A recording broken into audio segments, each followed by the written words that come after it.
Fra Josep del convent dels Caputxins de Palma de Mallorca.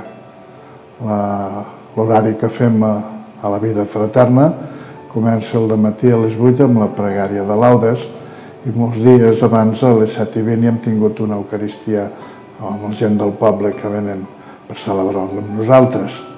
Després de laudes ens quedem a l'església fins a les 11, on també esmorzem una miqueta abans i anem fent una estona de pregària i de silenci a l'església, també atenent a la gent que venen demanant serveis pastorals de nosaltres, confessem, donem consells, la gent ens venen a comprar ciris, hi ha gent que també ens porta donatius pels pobres i per la casa.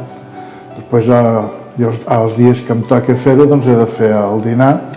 El dinar es tracta d'anar a comprar una miqueta, que normalment vaig al Corte Inglés o al Mercadona, i després preparo el dinar i fem dinar per les 3 persones que som a casa, que és una coseta que molt fàcil es fa i de seguida la tenim feta.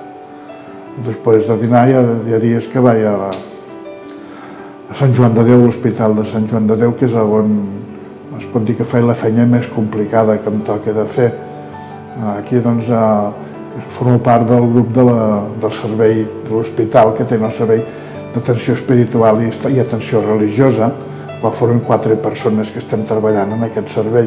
Jo soc el capellà, em dedico com a ministre ordenat que soc a les feines dels sagraments. Jo dic la missa el diumenge, em toca també de fer les extremuncions que la gent ho demana i també confesso gent que estan a l'hospital que tenen problemes de molt tipus i un d'ells és el fet d'haver-se de confessar.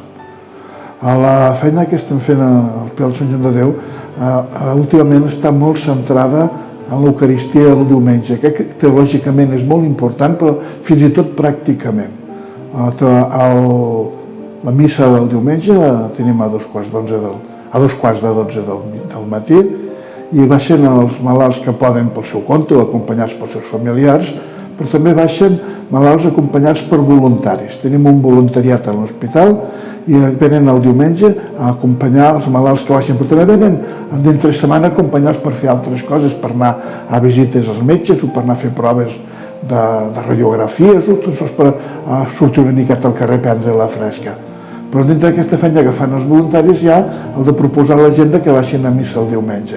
A la gent que baixen el diumenge, acompanyats pels voluntaris, després els hi fem seguiment. Tant jo com les altres persones del servei espiritual i religiós de l'hospital fem seguiment d'aquestes persones per ajudar-los a les seves necessitats espirituals i religioses que puguin tenir, que són bastantes. La gent quan està amb problemes de salut li surten bastantes coses que poder en el moment de la seva vida normal no tenen, però en aquest moment són importants. És una feina que és bastant feina, no és una cosa d'un dia sol. Després, quan tornem a casa, hi ha l'estona de pregària que tenim tots els frares junts a partir de les 7 de la tarda. A continuació fem les vespres, està en l'exposició al Santíssim, i després fem l'Eucaristia que tanca el dia abans de sopar i després ja resem les completes cadascú a la seva habitació.